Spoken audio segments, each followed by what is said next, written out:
I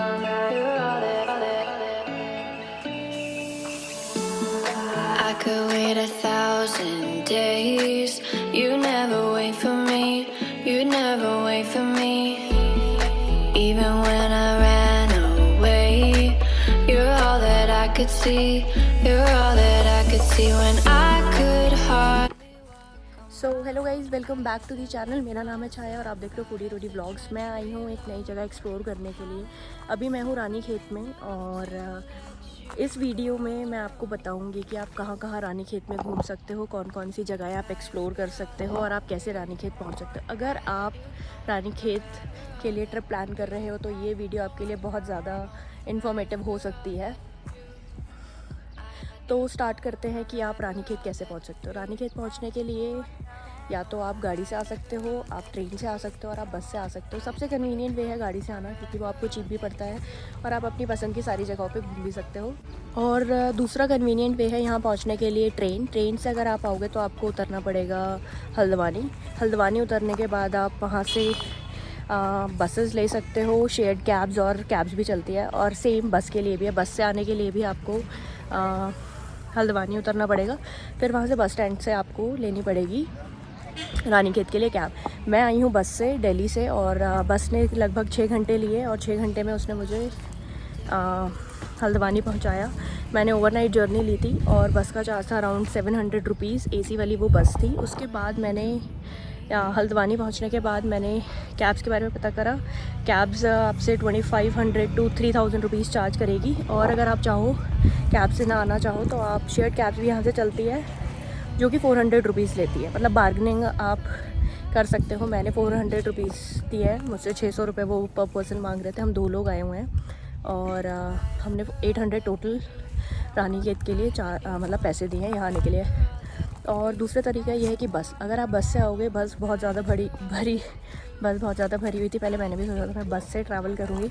roadways की buses चलती हैं पर वो बहुत ज़्यादा भरी हुई थी और they will charge you around 150 rupees to 200 depends on buses. Roadways की यहाँ बसेस चलती हैं। तो चलते हैं और एक्सप्लोर करते हैं रानीखेत। अभी मैं जा रही हूँ गोल्फ कोर्स ग्राउंड और वीडियो को पूरा एंड तक देखें ताकि आप अपना ट्रिप अच्छी तरीके से प्लान कर सके। और फिर मैं आपको बताऊंगी आप कहाँ पे रह सकते हो और कौन सी बेस्ट लोकेशन है रानीखेत में रहने के लिए। तो ये रानीखेत का गोल्फ ग्राउंड है। ये मेन टूरिस्ट अट्रैक्शंस में से सबसे पहली जगह यही है जहाँ पर आप विजिट करोगे अगर आप यहाँ पर आओगे तो। बट इसको कोविड के बाद से बंद कर दिया गया है। इसके मतलब आगे जहाँ पर आप वो एक ग्रीन सी आप एक बाउंड्री देख रहे हो, वहां से एक जगह है, उससे नीचे उतर के एक फॉरेस्ट है। वहां पर एक कोई मैगी पॉइंट है छोटा सा, वहां पर खूब भीड़ रहती है। वहां जाके अपनी फोटोज वगैरह क्लिक करा सकते हो, बट इसके आप अंदर नहीं जा सकते हो।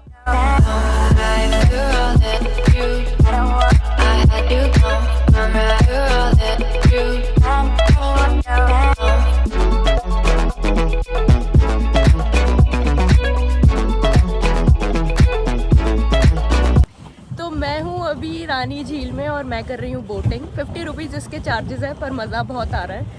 पानी बिल्कुल ऐसा जैसे गोलगप्पे का पानी होता है ना, हरा हरा सा, वैसा इसका पानी है। 50 रुपीज़ इसके चार्जेस है। यहाँ पे एक एडवेंचर आइलैंड या एडवेंचर पार्क इन्होंने नाम दे रखा है जहाँ पे जिप लाइनिंग हो रही है, तो शायद मैं भी करूँगी। उसके चार्जेस है 100 रुपीज़।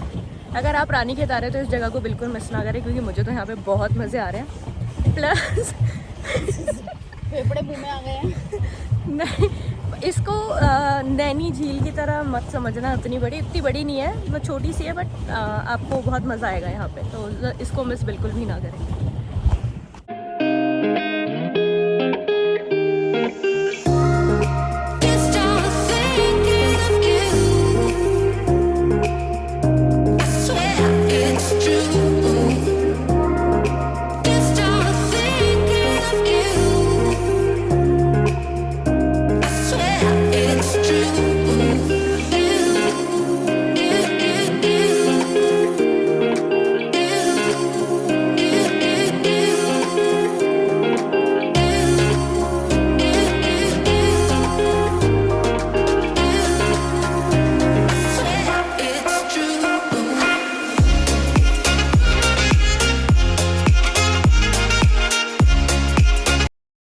हम यहाँ से निकल रहे हैं, मैंने करी है जिप लाइन और मुझे आया बहुत ज़्यादा मज़ा। और अब हम निकल रहे हैं अपनी अगली जगह के लिए।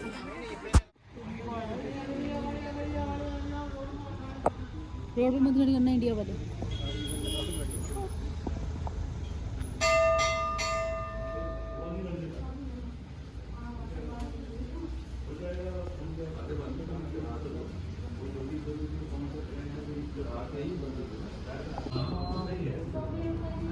ये जितनी भी घंटियाँ हैं ये सब लोगों ने बांधी हुई हैं मन्नत के, उस पर पूरे मंदिर में घंटियाँ ही घंटियाँ बांधी हुई हैं।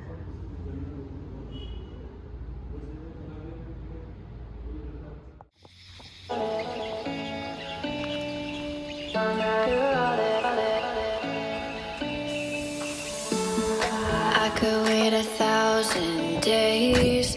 You never wait for me. You never wait for me. Even when I ran away, you're all that I could see.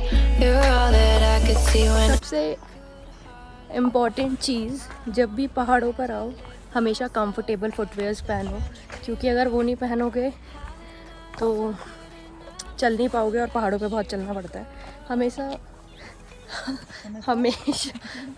हमेशा स्पोर्ट शूज़ पहनो, क्योंकि मैं हमेशा कंफर्टेबल चलने की कोशिश करती हूँ। क्योंकि मैं हमेशा चप्पल पहन के आती हूँ। नहीं, मैं स्लीपर्स कभी नहीं पहन के आती, ये बकवास कर रही है। मैं हमेशा स्पोर्ट शूज़ ही पहन के आती हूँ। अगर पहन के नहीं आती तो कैरी ज़रूर करती हूँ। यहाँ पे है एप्पल गार्डन और भालू डैम, और सबके रास्ते यहीं से ही निकलते हैं। और ये हिमालयन रेंज दिखती है यहाँ से, जो कि बहुत ही ज़्यादा सुंदर है। और जैसे मैं तो कोई गाइड वाइड नहीं ले रही हूँ, आप जितनी भी जगहें हैं, चाहे एप्पल गार्डन जाओ चाहे भालू डैम जाओ, सबके चार्जेस हैं। दे विल चार्ज भालू डैम के लिए 1000 रुपीज़, एप्पल गार्डन के लिए 300 रुपीज़। तो मैं कुछ इंटरेस्टेड नहीं हूँ ये सब चीज़ें देखने के लिए, तो मैं बस यहीं थोड़ी देर बैठूँगी, क्योंकि व्यू बहुत ज़्यादा अच्छा है और हवा भी बहुत अच्छी चल रही है और इसी समय को एंजॉय करेंगे।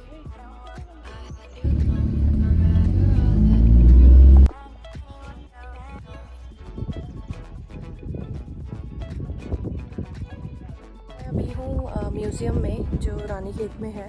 नो डाउट बहुत अच्छा है और बहुत सारी चीज़ें म्यूज़ियम के अंदर रखी गई है, वर्ल्ड वॉर से लेके वर्ल्ड वॉर 2 और जो इंडियन पाकिस्तान की जो लड़ाई हुई थी उसके इक्विपमेंट्स, करेंसी, ओल्ड करेंसी और पिस्टल्स, मतलब सब कुछ यहाँ पे है। और मतलब हिस्ट्री से रिलेटेड बहुत सारी चीज़ें हैं और every Indian should visit this museum. बहुत अच्छा था। अंदर से कैमरा ले जाना अलाउड नहीं है और टिकट चार्जेस है 50 रुपीज़ पर पर्सन और बहुत अच्छा है। ये अभी इसके बाहर का व्यू है। वन मोर एक और चीज़, जब आप यहाँ पे आओगे तो आपको अपना आईडी कार्ड बाहर सबमिट करवाना है, उसके बाद ही ये आपको अंदर एंटर करने देते हैं, क्योंकि ये एक आर्मी एरिया में ही ये म्यूज़ियम बना हुआ है। You're all that you. I had you gone. You're all that you. Life, you're all that you. I had you gone. You're all that you. You're all that you. I had you gone. You're all that you. Life, you're all that you. I had you gone. You're all that you.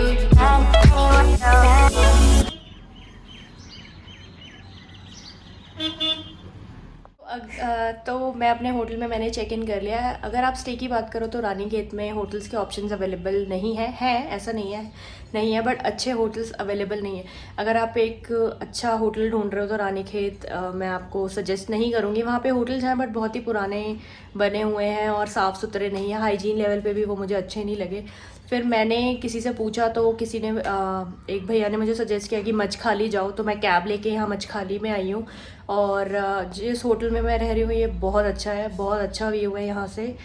I will suggest कि अगर आप रानीखेत में आ रहे हो तो थोड़ा outer side पे आप रुको, मतलब 5-7 किलोमीटर के दूरी पे छोटे छोटे गांव हैं, वहाँ पे आप देखो, आपको जहाँ भी एक बढ़िया बेस्ट लोकेशन आपके हिसाब से लग रही है आप वहीं पे रुक के आप अपना होटल ले लो। फिर आप रानीखेत माल रोड की साइड जा सकते हो और फिर वो जगह घूम सकते हो। अभी जहाँ मैं रुकी हुई हूँ बहुत ही अमेजिंग प्लेस है ये, और बहुत अच्छा है। प्राइस की बात करूँ तो इसका मैं 3000 पर डे दे रही हूँ और आप अपने बजट के हिसाब से होटल चुन सकते हो, जो भी आपका बजट है। बट होटल बहुत अमेजिंग है, ये बताओ।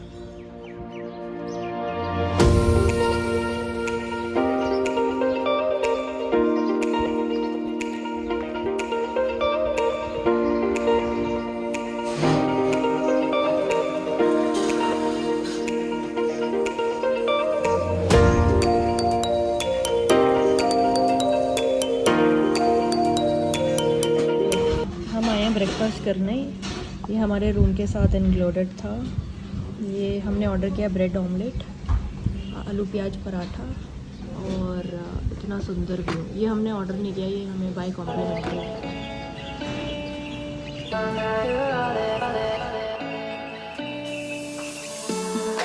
I could wait 1,000 days.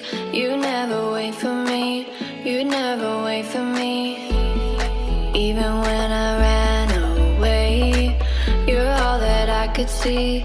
You're all that I could see when I could hardly walk on my own. तो आज है हमारा डे 2 और कल के एक्सपीरियंस से मैं ये सीखी हूँ कि अगर आप कैब बुक कर रहे हो लोकल वाली, जो कि मैंने कल करी थी रानीखेत के साइट सीइंग देखने के लिए, तो पहली चीज़ अगर आप बार्गेन कर सकते हो तो बढ़िया से करो, क्योंकि 1500 उसने मुझे बोला, मैंने उसे 1500 दिए और जितने पॉइंट्स उसने मुझे बताए और वो मुझे इतने ज़्यादा लग रहे थे कि मुझे लगा कि हाँ ठीक है इतना बनता है। पर वो मुझे मुश्किल से हार्डली 3 या 4 जगह ही लेके गया होगा, क्योंकि चौबटिया गार्डन एक जगह है यहाँ पे, उसका वहीं से ही मतलब 3-4 व्यू पॉइंट वहीं है। चौबटिया गार्डन में ही एप्पल गार्डन, भालू डैम और डेंस फॉरेस्ट और 1-2 जगह और थी जो वहीं पर ही है। बस वहीं पे ले जाके उसने बोला कि अब हो गया आपका सारा, तो वो मुझे थोड़ा 1500 बहुत एक्स्ट्रा लगे उस चीज़ के लिए। फाइनली एक गुड न्यूज़ ये है कि जैसे रानीखेत में स्कूटियाँ नहीं मिलती, बट जहाँ मैं रुकी हुई हूँ वहाँ पे जो भैया है उन्होंने मुझे स्कूटी अरेंज करके दी है। तो फाइनली मुझे स्कूटी मिल गई है, तो अब मैं इससे ज़्यादा खुश हो ही नहीं सकती यहाँ के। मतलब रानीखेत आने के बाद ये बेस्ट न्यूज़ है जो मेरे कानों में पड़ी, और अब मैं ज़्यादा अच्छे से ट्रैवल कर सकती हूँ और एक्सप्लोर कर सकती हूँ चीज़ें। इस चीज़ को लेके मैं बहुत ज़्यादा खुश हूँ। तो आप भी ध्यान रखें, अगर आप बार्गेन कर सकते हो तो मेरे हिसाब से 1000 रुपीज़ से ज़्यादा वर्थ नहीं है साइट सीइंग के दिन रानीखेत में, क्योंकि इतने ज़्यादा व्यू पॉइंट्स भी नहीं है। तो 1000 रुपीज़ इनफ है, बट वो तो ज़्यादा से ज़्यादा बोलते हैं। 1800 बोला, फिर हमने जाके 1500 में जाके उसको सेटल डाउन किया।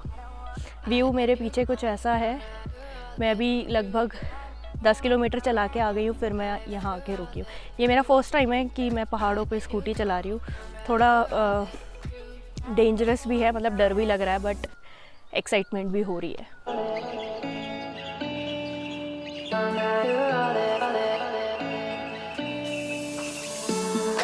I could wait 1,000 days. You never wait for me. You never wait for me. Even when I ran away, you're all that I could see. You're all that I could see when I. तो मैं जा रही हूँ कोसी, और कोसी के बीच में ये जगह पड़ी है, क्वाराली करके जगह का नाम है, और व्यू बहुत ही अमेजिंग है। ये एक छोटा सा गांव है रानीखेत से लगभग 20-22 किलोमीटर दूर। लोग इसी व्यू की वजह से ही इतनी दूर दूर से पहाड़ों पे आते हैं। सच में रानीखेत बहुत सुंदर जगह है। इतनी दूर आने का कोई फ़ायदा हुआ नहीं। जो ये है, यही सूर्य टेम्पल है। जब सूर्य उदय होता है तो दूसरी किरण इसी पे पड़ती है इंडिया में, पर ये टेम्पल अभी बंद है, मतलब जा नहीं सकते अभी। पर व्यू बहुत अमेजिंग है यहाँ से।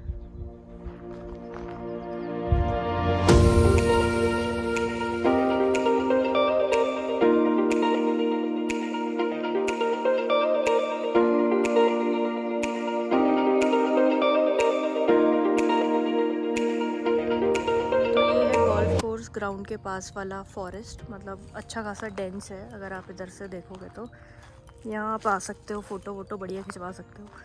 लंबे लंबे पेड़ हैं और अच्छा खासा समय यहाँ बिता सकते हो।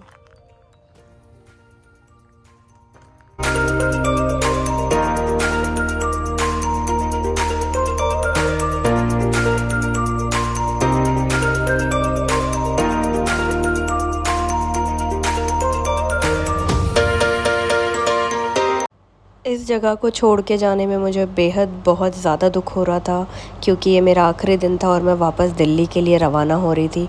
जाने से पहले वापस आने का वादा किया है पहाड़ों पर, और चाय का आनंद लिया निकलने से पहले इस खूबसूरत नज़ारे को देखते हुए।